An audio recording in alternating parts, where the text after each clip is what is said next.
ఎన్నికల అనంతర హింసపై రాజకీయ రగడ కొనసాగుతోంది. దర్యాప్తు కోసం ఏర్పాటైన సిట్ ఎదుట తమ వాదన వినిపించారు వైసీపీ నేతలు.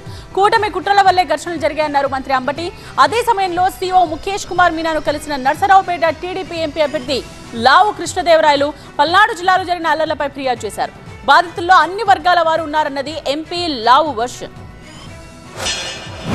ఈ ఘటనల ద్వారా దాదాపు 75 మంది తెలుగుదేశం కార్యకర్తలు కానీ నాయకులు కానీ హాస్పిటల్లో ఉన్నారు.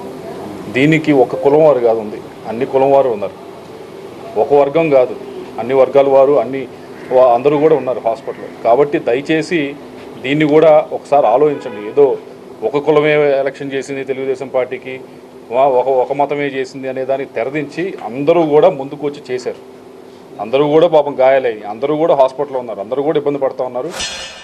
పల్నాడులో ఎస్పీని మార్చారు, అలాగే అనంతపూర్లో ఎస్పీని మార్చారు, ఐజీని మార్చారు, తిరుపతిలో మార్చారు.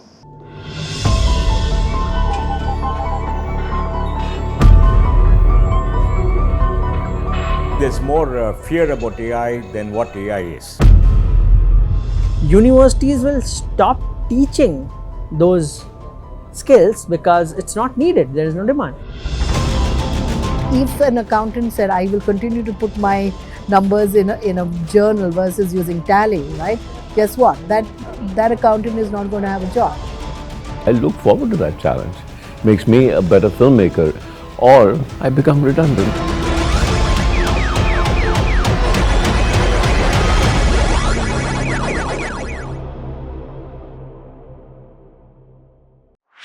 This and more. Streaming on News 9 Plus. ఎక్కడైతే మార్చారో పురంధరేశ్వరి గారి ఎలిగేషన్స్ మీద ఎన్నికల కమిషన్ న్యాయం అనుకుని ఎక్కడైతే మార్చిందో అక్కడే అల్లర్లు జరిగాయి, అక్కడే సస్పెన్షన్లు జరిగాయి, అక్కడే మళ్ళీ కొత్త అధికారులు వేశారు, అక్కడే స్పెషల్ ఇన్వెస్టిగేషన్ టీం వేసి విచారణ జరపవలసినటువంటి పరిస్థితి ఏర్పడింది. అంటే ఫ్యాక్ట్స్ ఏంటో ఆలోచించమని ఈ సందర్భంగా నేను ప్రజల్ని కోరుతున్నా. మేము తెలుగుదేశానికి సంబంధించిన తెలుగుదేశానికి అడ్వాంటేజ్గా ఉన్న బూతుల్లో ఏమన్నా తక్కువ మంది సెక్యూరిటీ పెట్టారు, వైఎస్ఆర్సీపీకి అడ్వాంటేజ్గా ఉన్న వాటిలో ఏమైనా ఎక్కువ సెక్యూరిటీ పెట్టారని చెప్పి చెప్తా ఉన్నారు. దాన్ని కూడా నిగ్గుదేల్చమని అడిగి చెప్పాం. మేము మా వైపు నుంచి ఏదైతే 150 బూతుల దాకా సెన్సిటివ్ బూత్స్ అని ఇచ్చామో అక్కడే ఎంత సెక్యూరిటీ పెట్టారు, ఎంత డిప్లాయ్మెంట్ పెట్టారు, ఎంత బందోబస్తు పెట్టారు అనేది దయచేసి పబ్లిక్కి తెలియజేయండి. తెలియజేస్తే తప్పకుండా అందరికీ తెలుస్తుంది మాకేమన్నా అన్డ్యూ అడ్వాంటేజ్ వచ్చిందా, మాకేమన్నా ఏ విధంగా దానివల్ల లాభపడ్డామని పబ్లిక్కి తెలిసే విధంగా మీరు బయట పెట్టండి అని చెప్పి ఆయన అడగటం జరిగింది. అది పోలీసు యంత్రాంగం పూర్తిగా విఫలమైతే పర్వాలా సరి చేసుకోవచ్చు.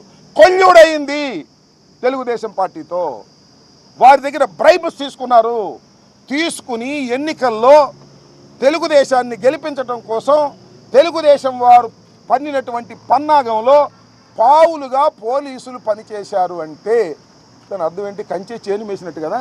అవసరమైతే కాల్ డేటాలు ఎవరైతే ఎస్ఐల దగ్గర, సిఐల దగ్గర, వీళ్ళ దగ్గర కాల్ డేటాలు మీరు సేకరించండి. ఈ ఘటనల ద్వారా దాదాపు 75 మంది తెలుగుదేశం కార్యకర్తలు కానీ నాయకులు కానీ హాస్పిటల్లో ఉన్నారు. దీనికి ఒక కులం వారు కాదు ఉంది, అన్ని కులం వారు ఉన్నారు.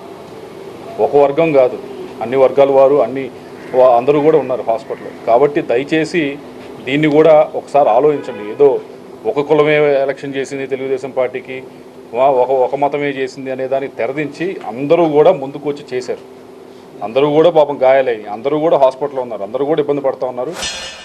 పల్నాడులో ఎస్పీని మార్చారు, అలాగే అనంతపూర్లో ఎస్పీని మార్చారు, ఐజీని మార్చారు, తిరుపతిలో మార్చారు.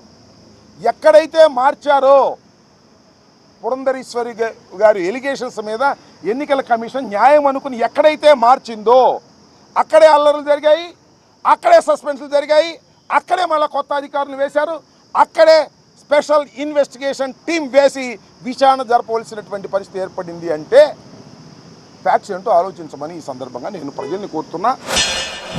మేము తెలుగుదేశానికి సంబంధించిన తెలుగుదేశానికి అడ్వాంటేజ్గా ఉన్న బూతుల్లో ఏమన్నా తక్కువ మంది సెక్యూరిటీ పెట్టారు, వైఎస్ఆర్సీపీకి అడ్వాంటేజ్గా ఉన్న వాటిలో ఏమైనా ఎక్కువ సెక్యూరిటీ పెట్టారని చెప్పి చెప్తా ఉన్నారు. దాన్ని కూడా నిగ్గుదేల్చమని అడిగి చెప్పాం. మేము మా వైపు నుంచి ఏదైతే 150 బూతుల దాకా సెన్సిటివ్ బూత్స్ అని ఇచ్చామో అక్కడే ఎంత సెక్యూరిటీ పెట్టారు, ఎంత డిప్లాయ్మెంట్ పెట్టారు, ఎంత బందోబస్తు పెట్టారు అనేది దయచేసి పబ్లిక్కి తెలియజేయండి. తెలియజేస్తే తప్పకుండా అందరికీ తెలుస్తుంది మాకేమన్నా అన్డ్యూ అడ్వాంటేజ్ వచ్చిందా, మాకేమన్నా ఏ విధంగా దానివల్ల లాభపడ్డామని పబ్లిక్కి తెలిసే విధంగా మీరు బయట పెట్టండి అని చెప్పి ఆయన అడగటం జరిగింది. అది పోలీసు యంత్రాంగం పూర్తిగా విఫలమైతే పర్వాలా సరి చేసుకోవచ్చు. కొల్లుడయింది తెలుగుదేశం పార్టీతో. వారి దగ్గర బ్రైబ్స్ తీసుకుని ఎన్నికల్లో తెలుగుదేశాన్ని గెలిపించడం కోసం తెలుగుదేశం వారు పన్నినటువంటి పన్నాగంలో పావులుగా పోలీసులు పనిచేశారు అంటే దాని అర్థం ఏంటి? కంచె చేను వేసినట్టు కదా. అవసరమైతే కాల్ డేటాలు ఎవరైతే ఎస్ఐల దగ్గర, సిఐల దగ్గర, వీళ్ళ దగ్గర కాల్ డేటాలు మీరు సేకరించండి.